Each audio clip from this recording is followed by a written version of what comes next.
This podcast is for you. Your co-hosts, Ben Dodge and Eric Huso at Effect Epic Consulting, believe that your potential is limitless. Tapping into this potential is how you can affect epic results in your life, relationships, and business. Welcome to the Principles of Epic Growth. Good morning. It's a tie. How are you, brother? I'm doing well.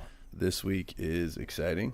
Yes, it is. Like, I don't know when people are going to end up listening to this and how many times they'll listen to it, but if they listen to it the day we release it, it's right around Thanksgiving. Yeah, they should probably listen to it 2 or 3 times. Yeah, I agree. Yeah, Thanksgiving's one of those things to be, present with what you're grateful for.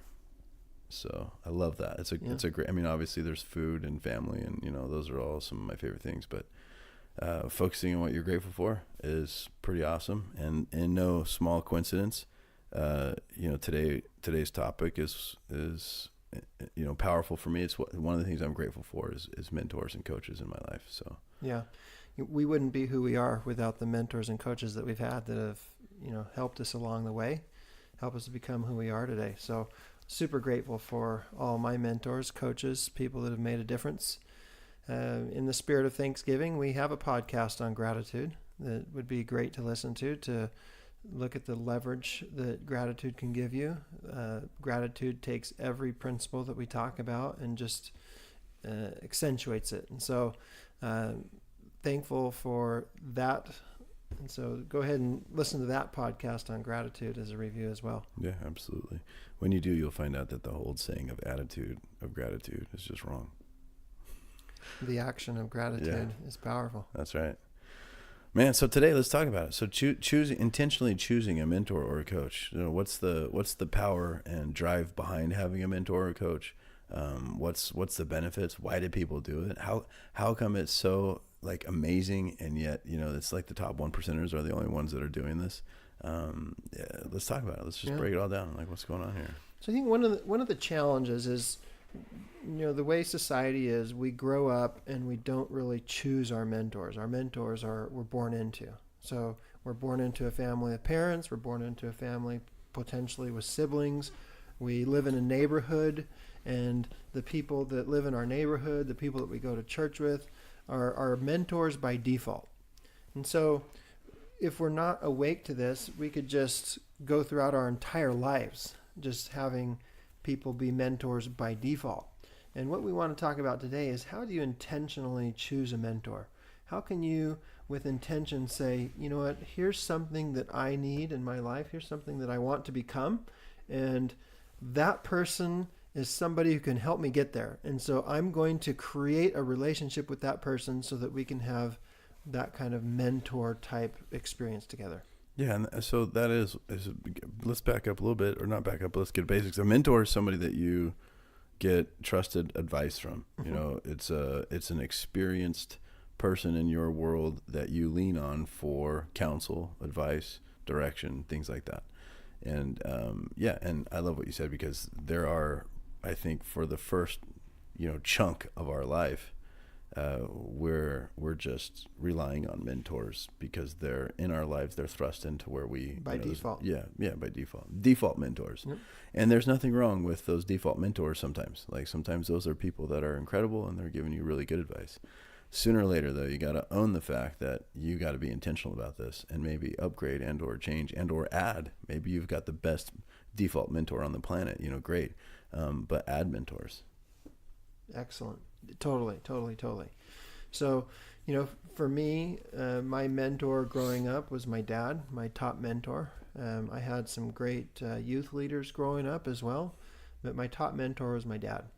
I was one of those fortunate ones that had a dad that was worthy of the title father, worthy of the title hero, somebody who could be counted on, and not necessarily by his words, but by his actions. You could just follow. And my dad's been gone for almost 4 years now, and we just had a little family discussion, a little celebration Monday night on his birthday, and we talked about what we miss the most about dad or about grandpa.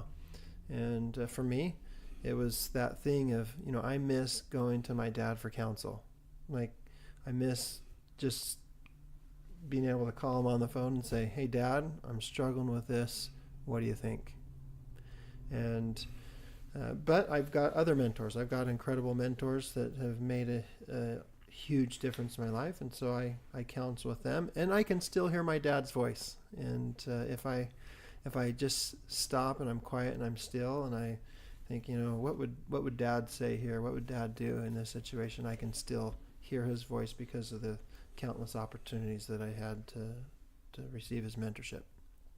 Yeah, he was incredible. So the thing that we're going to look at a little bit first is when you have that desire to be a little better today than you were yesterday.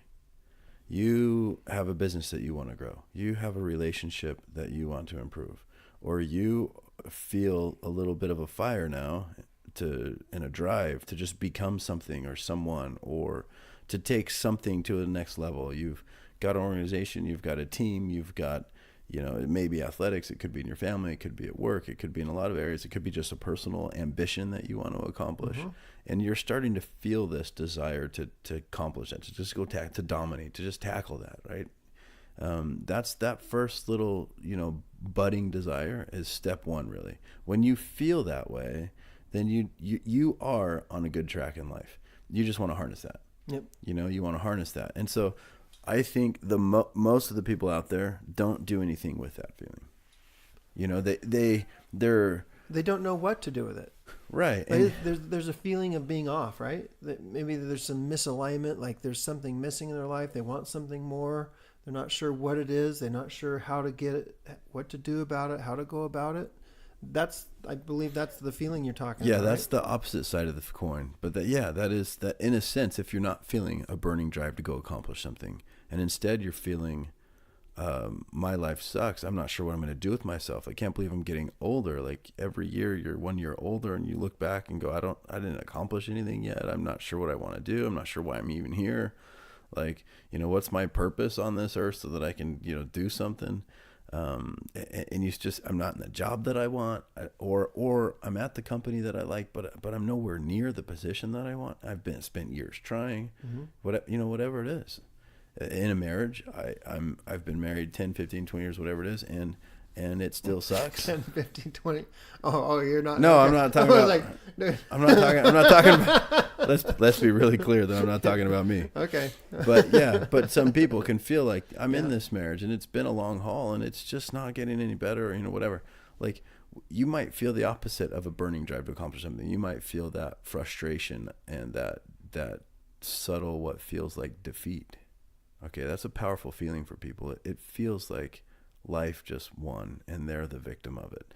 Not that they necessarily have a victim mentality, but that they just have been brutalized and beaten by life, and they're trying to figure out what the heck, to do about it.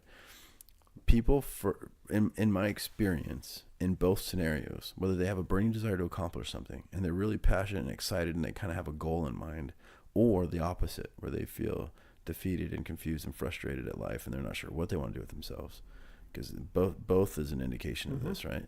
In my experience, most of those people that feel this way don't do anything. They don't, for example, do something as simple as journaling what it is they want to accomplish, or journaling what they're feeling negative about and why. They don't try to understand it a whole lot. They just press on. I mean, their ability to endure is incredible and totally sad at the same time. Yeah, they're asleep. They're totally asleep. They're sleepwalking through life. Right? They're totally asleep. And it didn't have to be that way. Now, there's a small percentage of people that will turn to some good resources.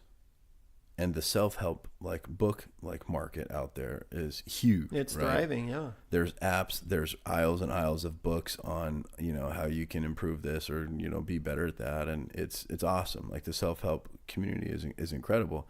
And a small percentage of people will go do that relative to the rest of the population of the world, right? An even smaller percentage will go and seek out a professional mentor. That's kind of the progression I see of people.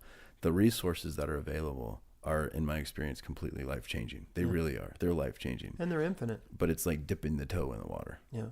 It's literally like just dipping your toe in the water for some change, hoping for a little bit of change. Like, I want to go swimming, but I'm going to just dip my toe in the water. Like, oh, hey, I got wet, you know, and you're feeling like this is amazing because you've never been in the pool yet, right? You get a mentor, a professional mentor, a coach, someone that is going to help you connect with what you're committed to and what your purpose, what you know, help you discover what your purpose is and connect you to all that things. Now you're head first into that pool. Into the deep end. And it feels amazing. And scary. And amazing. Yeah. It's like that coaching experience will force you to face your fears. Like, you will be swimming with the sharks, and it will also be an incredible experience. It will be the most amazing experience you've had. Let's use, you bring up the self-help group industry. Let's use one example that can translate into all elements of our life. So lots of us want to have good physical health. Okay? And there are boatloads of books and resources that you can read on the newest fad and the newest trend in diet and health and exercise apps and gadgets. Yeah. I mean, that industry's flooded. Yeah. So much so, right? And if reading a book on diet or reading a book on health caused us to be healthy, like, we'd be a nation of healthy people, but we're not.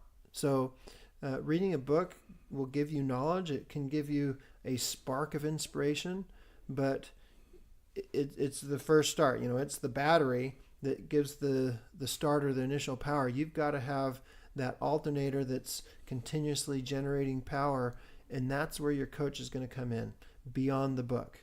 So I love the resources that are available to us. Some of my favorite things to do is to read things of people that I have great respect for. So, like, anything that Stephen R. Covey wrote, like, I'm going to read it. Like, that guy was amazing. Today, Patrick Lencioni, incredible. I've never met the man, but I feel like I know the man because anything that he writes, I read it and just love to read it. The opportunity to spend time with Navy SEALs. You know, we've talked a lot about extreme ownership, and Leif Babb and Jocko Willink just came out with another book that's awesome, The Dichotomy of Leadership. The opportunity to spend time with Navy SEALs through books and audiobooks is just incredible. But that's just the start. That's the first step. Once you tap into those resources, you've increased your knowledge. You've opened up a possibility. But human nature is, we don't change much. You know, we like to be set in our ways. And what good did it do that I read this book and then did nothing about it? Really, what good did it do? And so having a mentor, having a coach, having somebody who can hold you accountable, somebody who can push you, who can say, hey, okay, you know this, but what are you going to do about it? And push you into action. That's where you're going to get your greatest value. And so for those that are itching for more and wanting more, or those that are frustrated saying, you know, there's more out there when I have no idea what it is, it's really good to turn to the self-help world. But that's just the first step. If you stay there, you're going to stay there. And you're not going to get the results that you're looking for without intentionally selecting a coach or a mentor to help you get over the hump and get to the next level. I've seen a lot of people light their fires in the self-help world. I really have. Just igniting what appears to be just a huge bonfire of excitement and energy. But I've just as quickly as those ignite, they can fade and they eventually disappear. And that's the problem with the self-help world, is that it's awesome. A lot of that content out there is very affordable or free. Like this podcast, for example, is free. You know, there's a lot of really incredible resources out there. But to take action, to be disciplined, to take action and accountability is a very, very, very, very, very, very, very small percent of people out there. And even those people will benefit from somebody else looking at it from a completely different perspective, because you're going to miss something that you just can't see. So in the athletic world, coaches are just understood to be like required, right? And those people might not be able to play nearly as well, whatever sport it is that the professional athletes are playing. And yet they can get those professional athletes to a level that they could not ever get to them, on their own. So I'm a cyclist. I think most people know that by now. And I like extreme cycling. And dang sexy cyclist too. Wow. I'm blushing. Just kidding. So look, I love extreme cycling, right? And it's hard to explain that because people, when they come into my office, for example, and they see all the jerseys and they see all the numbers and the medals and everything, they're like, what, so you like biking? And I'm like, well, yeah, I like to ride. I like to ride extreme cycling. What's that? It's like a lot of miles all strung together at once, and often with very little to no sleep for days at a time. And so then their eyes kind of grow. And so in this world, how you sit on your bike, the height of your seat, how forward and backwards your seat is, the angle of your seat, the height of your handlebars, how forward and backward those handlebars, and the angle of those handlebars, the length of your pedals, how wide the pedals are, and whether there's enough spacers in there or no spacers, all of those things, the length of the crank arms, the frame size of your bike, and the geometry down to every angle on the frame is super important to creating something that's a pain-free experience or less painful. I wouldn't call it a pain-free. Less painful experience, on a bicycle over 4 or 5 days of riding it without stopping. And some of those things are serious where you can have numbness in parts of your bodies, hands and shoulders and other parts, like for months. Or you can have a Schirmer's neck issue like I had, and other issues where, these things don't go away for years.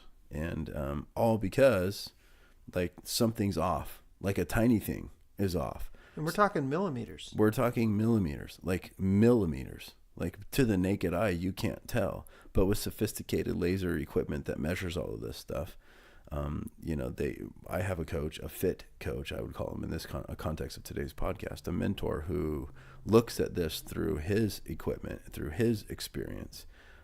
Looks at me on my bike pedaling like in a stationary setting or on the road actually, and he'll take these measurements, he'll look through his experienced professional lens, so to speak, of his eyes and equipment, and he'll find what things that I can't see on my own. I can't see, I can't look behind me and underneath me all at the same time. I can't. And so he's looking and measuring and an experience with this guy on a bike is a good 4+ hours. To go get professionally fit on your bike by him is a good 4+ hours. His name's Pork at Psychologic. He's amazing. But you go through this and you realize how important it is for the smaller details. I could never see that on my own. Look, and this guy's not going to go ride for 4 or 5 days without stopping. Very few of us in the world do that. But I would no sooner attempt one of those events without his influence in my ability to sit on that bike as comfortably and as aerodynamically as possible. And it's something I couldn't do on my own, no matter how long I've been riding bikes and racing bikes. It's an experience and a sophistication that he can bring to the table, and he can point things out to me. And so he's a mentor in my bicycling world. He's a mentor to me, and he helps me get my best results. And there's people like that. Mentors can abound in all kinds of areas of your life. Yep. If you have no mentors, I feel sorry for you. If you have one mentor, I feel sorry for you. You could have 10s and 20s of these things, of these people, for sure. Yeah. And you sought him out specifically and intentionally. Absolutely. Because you had some certain experience in him that he was the best in the industry and the best in the business. And you also knew that you wanted to be able to ride your bike at a certain high level without minimizing the pain that you would experience. And on your normal 20, 30, 40, 50, 60, even 100-mile rides, you're really not going to feel that you're off a few millimeters. That's right. Maybe when you get to the 80 and the 100 miles, you start to feel some certain things. But, up to 80 miles, you're going to be blind to being off, right? That's right. And so you're certainly not going to see it. And you're probably not even going to feel it. And so taking that experience and you translate into business performance, where you hire a business coach, you as a leader, you're going to be off. And it's not going to be off like you're significantly off. You really suck. It's going to be off minute little changes and that you're blind to, and you're not really going to feel until you get into some extreme situation. You're not going to sense that you're off until you're in some extreme situation. And at that time, it's too late. When you're in the middle of the race, it's too late to call up your coach and say, hey, I need to get fit. That's right. And so that's why if you're going to really be intentional about being your very best and being in this growth mindset and this just pushing forward and becoming everything you become, it's got to start now. It's got to start right now, where you say, okay, I want to get a coach, I want to get a mentor, I want to get somebody who can take me to the next level, because I don't even really know what the next level is because I'm blind to it. So that's one of the big keys to be honest, there has to be a sense of humility, to want to do something, like we're going back to that early identification of feelings. Like you either have this, burning desire to accomplish something, or this frustrating life sucks, I don't know what I want to do with myself. And either way, you can spring from that into the next step. You can use those desires to go, okay, I want to change something then. And the humility to recognize that you don't know crap and that you need help is not something that I think people discuss as often as they should. That humility is what opens the door to you being like present, open, awake, and open again, I'll say, to receiving criticism, direction, feedback, encouragement even. So, believe it or not, it takes humility sometimes to just receive encouragement from somebody who's a professional coach or mentor.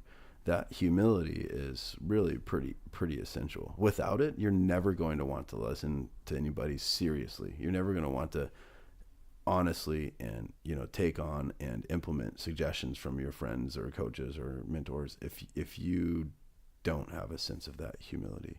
You'll think you can do it on your own. You'll stay stuck in the self-help world, and or worse, you won't even do that, and you'll just constantly keep doing the same thing over and over again and expect different results, which is, I think, the definition of insanity, right? So yeah, that's huge, like huge. Let's go back to some athletic examples. So Michael Jordan, arguably the most elite basketball player ever to walk the face of this planet, in addition to his head coach, always had a personal coach who helped him athletically, helped him in his training, and that's why he was able to have such an incredible career. Even in the later years, he continued to grow, evolve, develop, stay healthy, etc. And he kind of changed things in the athletic world, where the coaching, the individual coaching, became quite common. So then more recently in our time, Steve Nash is another great example of somebody who is able to extend their career and do that. And he had a personal nutritionist. He has a personal trainer. All these things where he wanted to be at the most elite level possible. And he was able to have an incredible career. Even his best years were some of his later years, right? And so now in the sporting world, it's quite common for your most elite athletes to have personal coaches in addition to their head coach, to help them to be their very best, to push them as individuals, push them in their character development in every element of that. And so it's much more of an accepted thing. And it's also much more accepted in the business world today. There's the coaching industry is alive and well, and it's thriving. And business leaders are recognizing the impact that having a coach can have and helping them to take it to the next level and to continue to grow. Because the reality is the growth of any business is dependent on the growth of its leader. That's worth repeating. The growth of any business is dependent on the growth of its leader. Now, we're not talking about little tiny things, like going back to the bike analogy. When you're riding 20, 30 miles and you're a little bit off, you can get away with that. And so when you're running your business and you're just kind of going, you're just busy with running your business, like you can get away with most of your flaws and weaknesses. But if you're really going to grow your business, if you're really going to take your business to another level, it's not going to go there without you. So it's going to be dependent on the growth of you as the leader. And when you grow as a leader, that will permeate into every element of your business, and then that will be the fuel that will fire your business to the next level. Yeah, I like it. Let's put some real practical terms on this, or applications or examples, all of the above. When you're talking about a coach in the business world, we've got clients or have had clients who were not in, their businesses were not in great shape, and so they want a coach. Mm-hmm. Likewise, you'll it's super fulfilling to help those people. And then likewise, there's another group of people where they're incredibly successful and they want more. Like, it doesn't really matter where you're at in the spectrum. The humility that we mentioned before is key, because you'll recognize that no matter where you're at, you could be better. And somebody else can see that you can't see yet. They can see some stumbling blocks. And it might not, 99% of the time, it's not even industry specific. Like, you could be in some manufacturing company making some niched widget somewhere and kind of almost ignorantly think that you have to have some sort of mentor, professional coach that also makes, that kind of widget. Like, and that's the problem. That's actually like one of the worst things you can do. You should learn, study, and research everything you can about those other companies that do what you do. Don't get me wrong. But from a mentor coach perspective, like, you're probably standing in your own way. And you can't see it. And that's where a professional mentor comes into play. Sure, they can help, professional coaches can help with some of the business strategies and basics of all of that, because that's what we're good at as business coaches. But the real incredible growth that we experience as business leaders with our clients, and we experience it with them because we too grow when they grow. It's an awesome experience. But the business growth that we experience with business leaders is often on some sort of a personal level. Yeah. It could be an integrity issue, a commitment issue, a determination issue, a mental toughness issue. It could values issue. Values issues. Yeah. It could be that their belief system, not religiously, but their belief system about to what they're worth or what they deserve, or, whatever, is just completely biased, and it could go way back. But their mindset, their fears, their limitations. Yeah. And so this is why it's awesome when you want to do something more in your life. That's like that desire that we keep coming back to, and you have the humility to know that you could be better, and somebody else can help with that. Now you're talking. Yeah. Now the stars are within your grasp. Yeah. And welcome to the 1%ers, by the way. Right there. You feel that? Welcome to the 1%ers. Yeah. Now the question is, what are you going to do about it? Yeah. You've talked about humility a bit, and sometimes because nobody knows your business better than you, and the systems that you have in place and the processes, etc. And you're like, well, what good's a coach going to do? What, they're going to turn some dials, and it's going to be incremental change. It's not going to be huge changes, if they change much at all, unless you're a starting entrepreneur and things are just crazy and you really don't have any systems in place, and so you need some real structure. But for most established businesses, you've got systems and you've got structure, and they've been successful. And so a coach is just going to really make small changes that'll just shift the dial a bit. Where a coach can make huge changes is in the culture of your company that you talk about, where it's more focused on character and values and performance, and you just unleash the human beings that are in your organization to new levels of performance that never were experienced previously. That's where you can get your biggest bang for your buck. Yeah, and it's through demonstrating leadership, right? Like when you're getting coached like this, you're some sort of a leader. Everyone's a leader. Even if you're the lowest employee at a company, you're still a leader in your own realm of responsibility, always. But if you're the head honcho, so to speak, el jefe here of some company, the way you're leading your people may very well be one of the reasons why the company is not growing as good as it can. And again, that goes back to the humility thing, right? To like own that mentally, to wake up and accept that and go, okay, like I might not be leading this as good as I can. Like, look, I built this thing from the ground up. I know what I'm doing here, and like no one's going to tell me to do it. And okay, well, do you want to grow or not? Right? Like, anyways, and then you see that growth demonstrated, that leadership demonstrated to you through one of your mentors or coaches. And that's the job, is they don't just teach you about leadership, they demonstrate leadership. And you can see it. You can see a different leadership style. You can see principle-based leadership, not gimmick or Band-Aid style leadership like approaches. Like some of the self-help stuff out there is incredible and some of it isn't.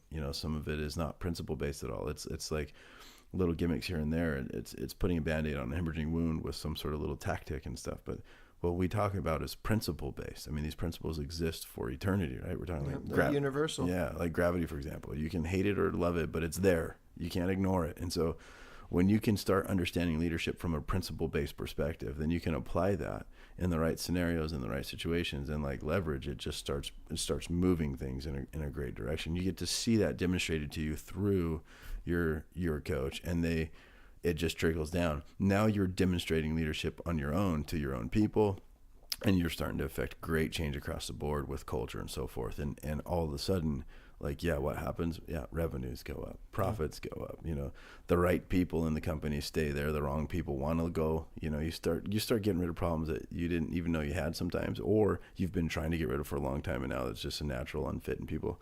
It's just great. It's this leadership demonstration is what happens, and it's one-on-one. It's one-on-one leadership with you and a coach, and then it's you one-on-one leadership with your people, and you get to experience that together and try and fail and try and learn and try and succeed, right? Like, you get to do all of that under the advisement and practice and direction of an experienced business coach. That's phenomenal. Yeah, and that's where you're going to get your greatest growth. So, you mentioned this one-on-one relationship with your coach, and if the coach is doing it right, he's going to, he or she is going to help you create that same coaching relationship with your top people.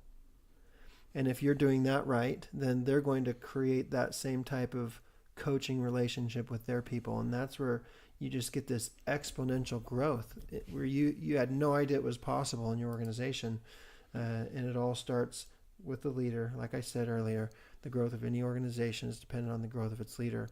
And that's dependent on you being awake to the possibilities and being humble and seeking out the mentors and coaches that will help you see where you can fix those areas where you're just out of alignment, just a hair. Yeah, there's a thought leader named James Scholar. I'm probably not pronouncing that right. It's Scouller. So I think it's Scholar or Schooler, whatever. He has what he describes as the 3 levels of leadership, and it's imagine a circle drawn, and inside that circle is personal leadership. The next circle is slightly bigger. And so you got 3 concentric circles. Mm-hmm. The next circle is slightly bigger, and that's private leadership. Then the final big circle that encompasses everything is public leadership. So the difference between public, private, and personal leadership is interesting. Private leadership is just with yourself. It's your own self-awareness. It's that inner level of whether or not you've got the competence, you've got the self-mastery going, you've got your inner core in alignment with what you're committed to, a lot of these kind of principles. It's the source, your personal leadership. So you getting your own stuff together, so to speak, right? You're the leader of your life. Getting your act together. You're acting with intention. That's right. And you know what you're committed to, your alignment, you're in alignment, you're awake, you're, all of this stuff. Now, that's the source. I love how he uses this word. That's the source of your effectiveness in your private and your public leadership. So personal leadership is just you just looking in the mirror, baby. That's all you got. And where are you at on that, right? And how good are you at that? And that's where most people need help. Now, once you move from the personal leadership, the private leadership is your effectiveness as a leader in a one-on-one kind of scenario. And public is 2 or more people.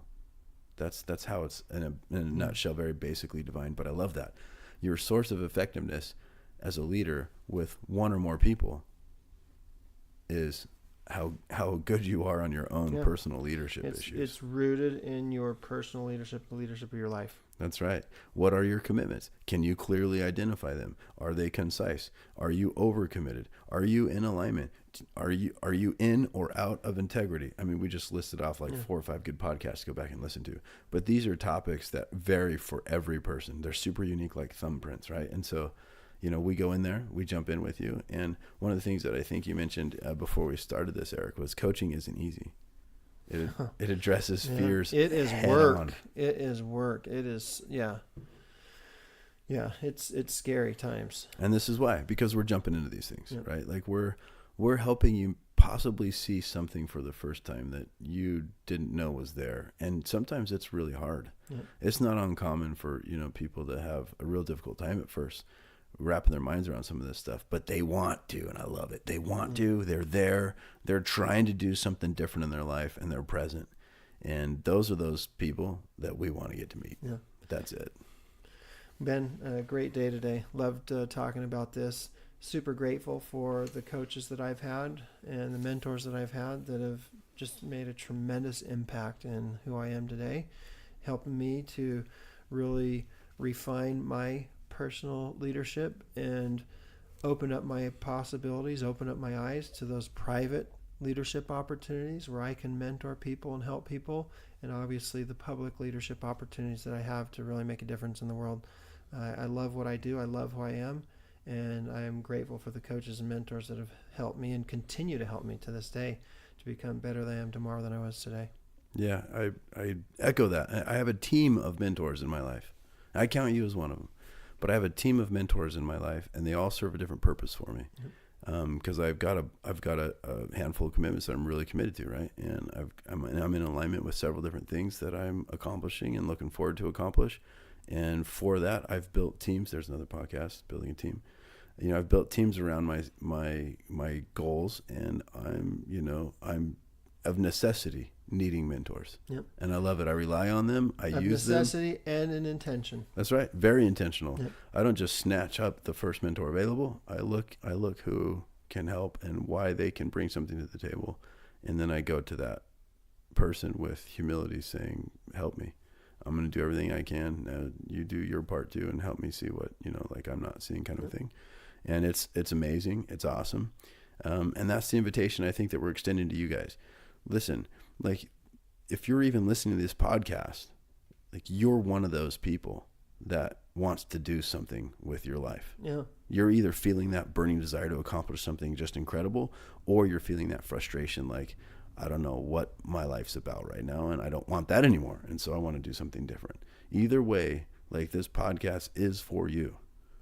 This podcast is for you. You've heard that 100 times in the intro, right? It really is. Yeah. And so our call to you is to, ponder this. What is it that you want different in your life? Reach out to us. We don't charge you to talk to us, right? Come reach out to us. We'll sit down with you. We'll help figure out some game plans for you. You can discuss with us what mentoring and coaching looks like on a professional level and how it can help benefit and completely change your life.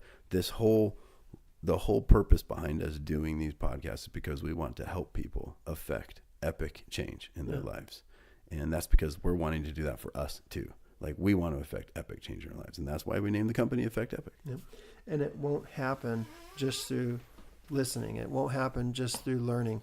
It's got to happen through action. That's why in this podcast, in every podcast, we give you calls to action.